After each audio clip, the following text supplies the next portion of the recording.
Почитувани, сакам да им информирам јавноста дека се регистрирани 2 позитивни случаи од коронавирус во нашиот град. Во конкретниот случај се работи за двајца сопружници, од кои едниот од нив е доктор-психијатар, вработена во нашата установа. Тие се лекуваат на инфективната клиника во Скопје и нивната здравствена состојба во овој момент е стабилна. Веднаш по објавувањето на оваа вест од страна на министерот за здравство, во ЈЗУ Општа болница со проширена дејност Кавадарци се превземени соодветни заштитни мерки. Имено, на сите вработени во болницата и пациентите од невропсихијатриското оделение кои биле во директен или индиректен контакт со заболените, им се земени брисови за испитување на овој вирус.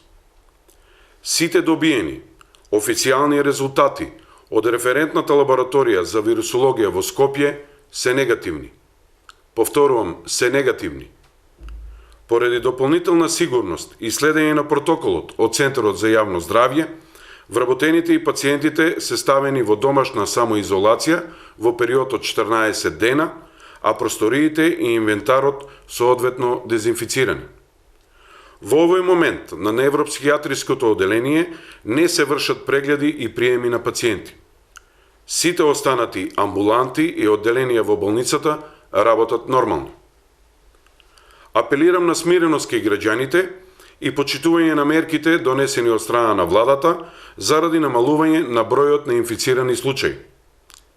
Исто така, апел до граѓаните пациенти да се јавуваат на преглед само во исклучително нужни и итни ситуации со цел намалување на приливот на пациенти, односно редуцирање на метежот по амбулантите и превенција од ширењето на коронавирусот.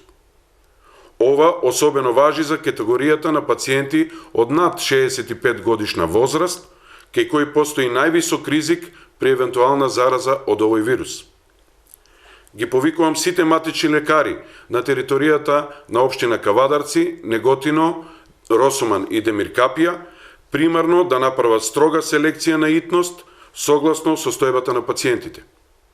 За крај, изразувам огромна благодарност до сите жители на нашиот град, до сите медиуми, до сите институции за вашата трпеливост и вашата поддршка што ја давате на нас, медицинските работници во Кавадаречката болница, да продолжиме во борбата со оваа болест.